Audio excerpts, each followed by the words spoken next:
Hey, good morning to those of you out there on the West Coast. Good afternoon to those of you here on the East Coast with me. It's a beautiful day. I'm excited to get chatting again, especially excited to talk with our guest, Courtney, today on CMMC.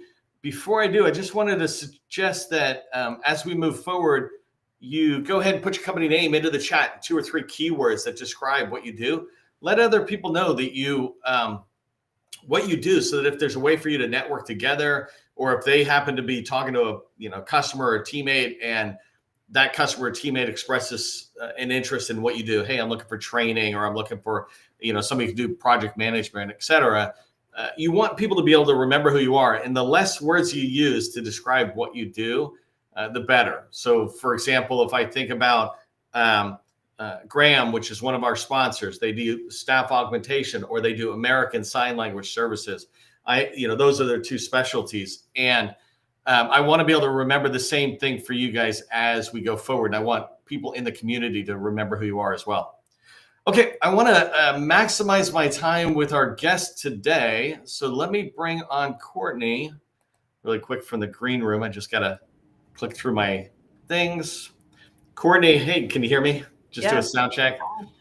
Perfect. Hey, I'm really excited that Courtney's here, and I'm going to let her introduce herself in a second.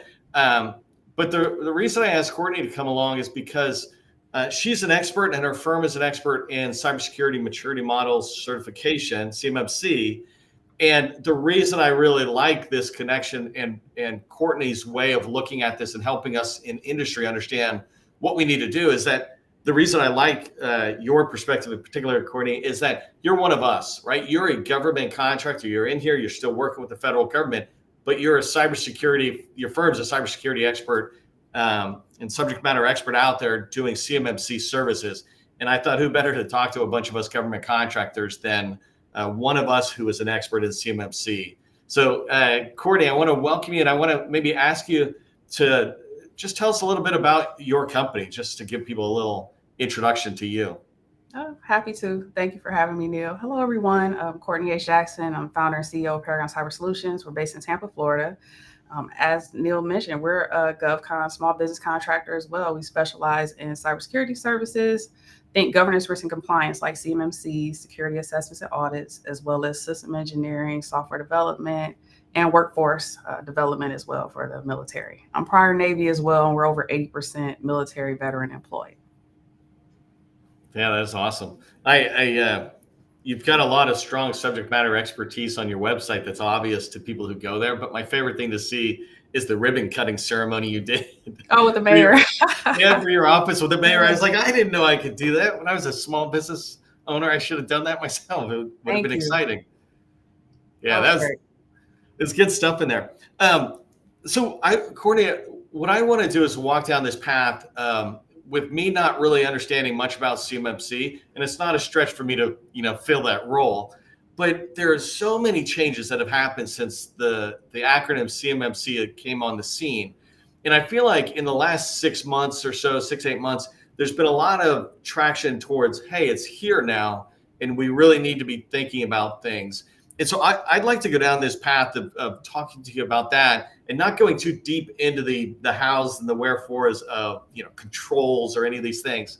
And I thought maybe we could just start with a refresher for all of us on, what is CMMC from a high level, and maybe why did it come on the scene? Yes, so CMMC, Cybersecurity and Maturity Model Certification. So it's really the DoD's way to put us on an honor system now to validate our cybersecurity controls are in place. Just talking about the move to this, formerly is NIST 800-171 and DFARS, where companies were able to self-assess, and they said, yes, we meet all those cybersecurity requirements. Well, it was found that companies were reporting compliant, but they weren't actually practicing it. So CMMC came into play because now companies have to go through a certified third-party assessment organization, or a C3PAO, to actually have a third party conduct a CMMC assessment and issue a certification that way. So I call it the honor system now, because it's no more, hey, I'm certified, I'm doing all these cyber things. Now it's, okay, I've actually paid an external third party, nothing to do with my company, to come in, do a full assessment, And if I pass, then I am certified under CMMC that I meet all the requirements. Yeah, and so it's funny. Ronald Reagan used to say this thing: "Trust but verify." Trust but verify. I love Yeah, that term. It's true. yeah, Yeah. and it's really good because I get where they're coming. Right, we've had a lot of Mhm. security breaches, and the reality is things like AI, data, and cyber are at the forefront of every single thing the government does, and so Mhm. the threats are much bigger. When we start Actually, let me back up for a second because we talk about CMMC, right? And Mhm. it's a cybersecurity maturity model. Who cares about this? Like you've got DoD talking about it, but you know, who are the entities? Who's really driving this? And I don't mean really too detailed, but from the government, who's driving it? And why are they driving it beyond the regs? From the government, it's just again, it's that trust factor that's missing, and the people that have said they had it in place and didn't. So it's really for the defense industrial base or the DIB as a whole, just to make sure that the systems and the people that are supporting our war fighters and military and government have the proper cybersecurity controls in place, so we're keeping our information protected. What's oh, actually, really quick in the chat for those of you who are engaging in the chat, do me a favor on a scale of 1 to 5. Let us know how familiar you are with CMMC and what needs to be done for your company. So 1, I'm not really familiar at all. 5, I'm so familiar, I'm already tracking on it, and you know, I'm here for the fun of it, kind of thing, right? But let us know where you're at in that thing because it really helps. I think Courtney, as she's talking to us, go, Yeah. oh, you're less familiar. Maybe I talk a little bit more broadly or something. Um, as you look at CMMC, you had alluded to this in the introduction part of Mhm. it, but you know, for small businesses, as we go about doing everything, and you, this is what I love about you and your business is that you get what we're doing, and CMMC is this kind of new thing the government's putting on us, even though it's not, because we theoretically should have been certified. I Exactly. mean, following the rules.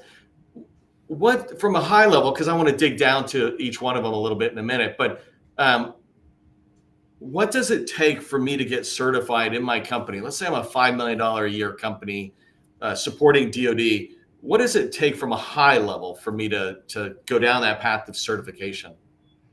So, from a high level, is looking at the cyber hygiene within your company. The good thing is the CMC publications are out there on the web. So for companies that are just starting, you can actually go and download the CMC 2.0 accreditation guide to find out exactly what controls are in place. But at a high level, it should be some of the things that we're doing anyway as business owners, right? Access control, making sure people get only access based on need to know, security awareness and training, making sure that people aren't clicking on here, click here for a free Amazon gift card and, opening up companies to things. I think that honestly, a lot of it just contains things that we should be implementing anyway, but it's just been formalized so much, and so much pressure starting to come on people that I think is being looked at as this big thing that is really hard to tackle when really it's just honestly a lot of general cyber hygiene. The things I mentioned: access control, awareness, auditing, configuration management. I mean, these are all things that as a small business, especially work with the government, that we should have been doing anyway. It's just now it's formalized and making sure that you have the documentation in place and that the implementation in your company actually matches it. So like a system security plan, I would say, is an initial document. Again, that's a template that can be downloaded as well if you don't know what that is. And it walks you through each section that you need to address. So I would say as you prepare for this, download that template, download about CMC 2.0, and then you can do an internal self-assessment. You don't even need a third party for that. I'm just being honest. Well, let me pull you. I'm going to pull the thread on that in 1 second. Yeah. Because I like what you're saying. It basically about the cybersecurity plan or something. Don't have Yeah. it and then have to dust it off every time you Yeah. go in. It should be Right. dust free. It should be. I tell me if I'm sharing this correctly, but one of the simplest ways I could see of cyber that I see people, and I'm a SharePoint guy, so I've done SharePoint a ton. Which for a lot of people, when they stand up SharePoint, there's a visitors, a members, and a owners group, and they Mhm. have different levels of authority or access to do different things. And I think one of the quickest self-assessments, if you will, that people can do is look at those and go, is the entire company in the owner's group? And I think this is what you're suggesting, right? Is that it's Yes, just putting people in their proper buckets based on their roles, not on their names or something. that's part of it. I mean, that's an administrative nightmare. If you're just giving one-off, access to everyone, it might be okay if you're a person of five, a five-person company. I like to think big. I like to think far ahead, right? So I feel like even if you are a single person company, you still have information security policy in place. You just expand on it as you grow. But yes, looking at, different access in a company, security awareness training is really big. There's still companies that don't have that for their employees, and CMMC or not, I think that's just something that's just a good practice. Everyone could be more cyber aware, really. Yeah, you and I were talking ahead of time. It basically is locking the door behind you. Right. It's right. like, I grew up in a city, so it's normal. Now we're just trying to tell people in the rural areas, hey, lock your doors too. Right. One of the things about CMMC, actually, I want to pull a little thread on something you keep sliding in here, is that it's stuff we should have been doing anyways. Can you expand on that? Because I know exactly what you're talking about, but that transition from what it used to be to where CMMC is coming in, and what do you mean we should have been doing it anyways? So yeah, I'll definitely explain it. At a high level, it's cybersecurity. It's making sure we're protecting data, right, at a high level. Again, initially it was just self-assessment. So there may be cases where people are like, oh yeah, we're good. We're doing, auditing, and we have access control in place, but there's no policies or procedures that actually document that. There's no way to validate it, no checklist. These policies or procedures that you have should be visited often, even at minimum once a year, to make sure it's in place. But now that it's a requirement, it just means, okay, and for the people that are doing it, and maybe they just don't document it. I was an IT person before I was cyber. I was one of the different ones because I like documentation, but I know a lot of IT people don't. So there's things that might be in place, but there's no record of it. So it could be as simple as going back to check things and documenting it, and then enforcing that to say, okay, now we have a record of it. It may not be that labor intensive, but everyone's in a different place. So I'm not saying that everyone should have all controls in place like to date. I'm just saying that to some degree, everyone should be doing some cybersecurity within their business. It's just up to each business to determine and identify how much has been done, right? And then they can download that guide to identify gaps. Okay, we're here, but we still need to address these areas to get us here to a point where we can actually, get certified. Yeah, I think and by the way, I'm totally from your school of your school on the IT side. I'm building an app, AI app, things like that. And I feel like I'm the only person who has an admin guide on the site saying, Yeah, this is how I'm building it. Here's all the details. I'm like, why wouldn't you have that? It's just normal. Right. One of the things Courtney's saying, I just want to kind of reinforce this with folks out there when we say that we should have been doing this anyways. And me and my businesses, when I had contracts, right, it literally said in the contract, all those shall statements, we tend to look at shall statements around the scope of work. But there was also a lot of shall statements around cybersecurity. And that's the part we're talking about. It's always been there. So CMMC, certainly level 1, which I want to pull a thread on. CMMC level 1 is just saying, hey, let's start codifying what has been in there, and let's start being compliant.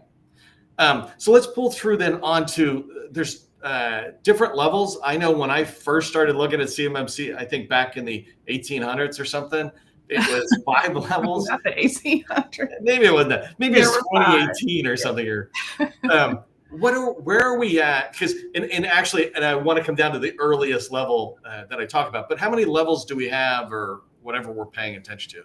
Yes. So with CMMC 2.0, there are 3 levels. So level 1 is for FCI. So that's federal contract information.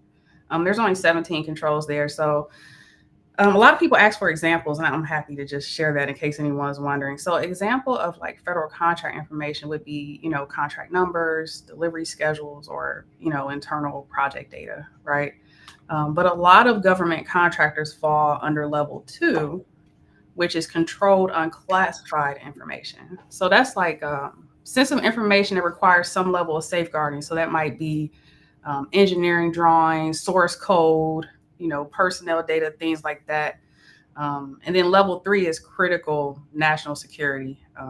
That's a really high level, and there are quite a few that fall under that, but most of the DoD contractors will fall under level 2 for the controlled unclassified information, or CUI. Okay, perfect. And really quick, if I just throw this in, an example of when we think about the contract data, Courtney and I are both IT people.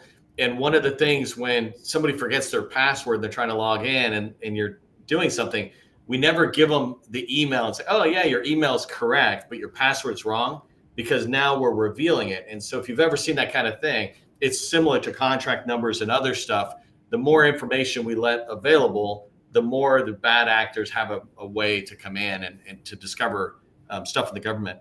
So there's 3 levels that are out there. And this gets into the fun timeline type stuff, right? Mm-hmm. I'm going to ask you one of the most basic questions out there, but it's like, first off, is CMMC actually here now? Because I've heard about it, right? Is it actually here now? And can I start moving forward in my company with CMMC level 1? Okay. So the first question, is it here? I say yes, but it's actually under final review. It's in the last phase of the federal rulemaking process, right? But once it's cleared and published and it goes into the Federal Register, then that's when the phase rollout begins. That's when we're going to start seeing it in more of the RFPs. That's when it's going to become a contract requirement, and there's been a lot of different talk about, the timeline for the phase rollout. We could see things. Some people tell me they've seen a few things. I haven't seen it yet, but we could see the requirement later this year, early next year, and it just progress over the next couple of years. I will say, I don't think it'll be like, okay, it's cleared the federal rulemaking process and now tomorrow everyone has to be certified. Of course not. But what I do foresee is that the people that weren't prepared to get their certification, rushing to try to get it once the date is set, once the rollout schedule is set. And then there's a backlog for the C3PAOs because there aren't that many actual authorized C3PAOs. Then there's a backlog of people trying to get certified because there's opportunities that they're preparing for, but they don't meet the initial requirements.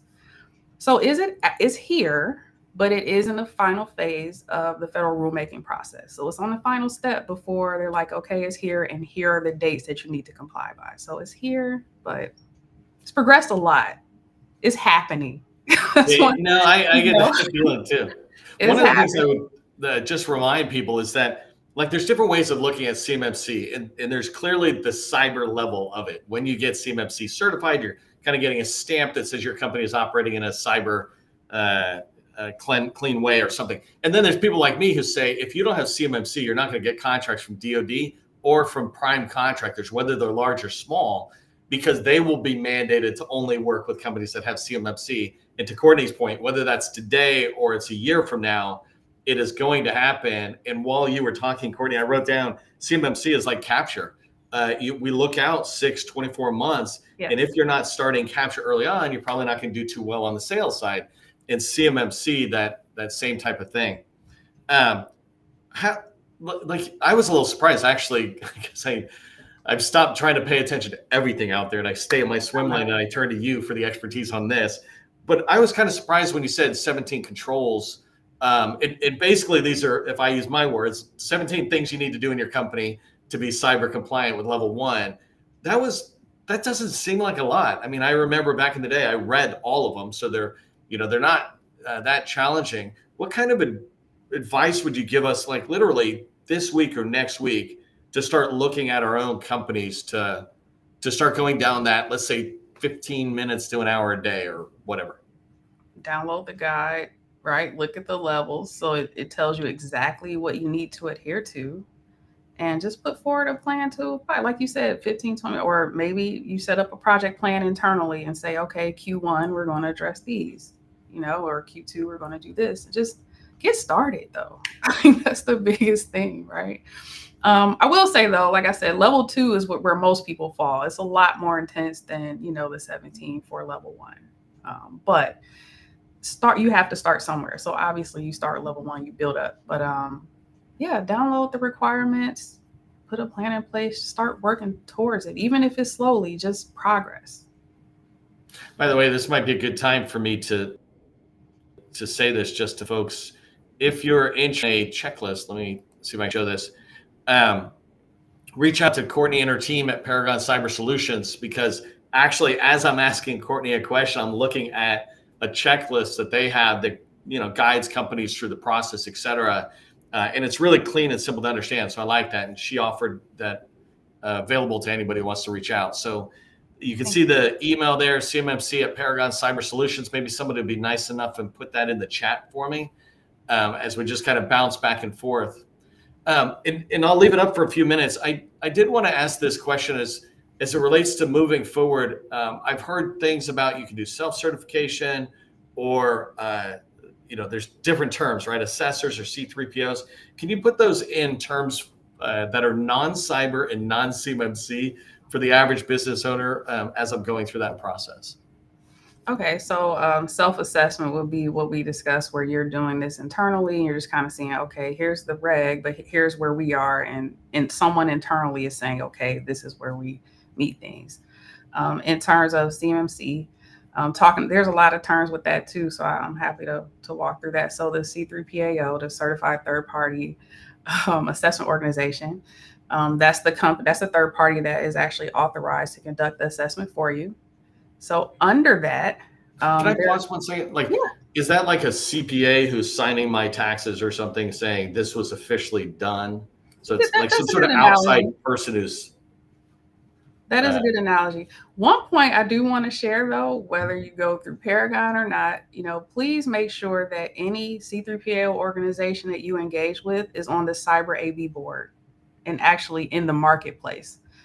We've been told by some of the clients we work with that before they got to us that they were engaged by companies that claimed to be C3PAOs and they weren't. So I would hate for that to happen to anyone. So cyberav.org. Cyberab.org. Tell me if I got this correct, as I'll put it up here. Let me see. That's the official marketplace. I mentioned what a C3PAO is. The other thing I want to mention too are the 2 people that you would work with that are also certified. If you work with someone on the readiness part of this, CMMC certified professional is a CCP. So that's someone that also would be in the accreditation board website, the CyberAV website. And then there's a CCA that's an actual assessor.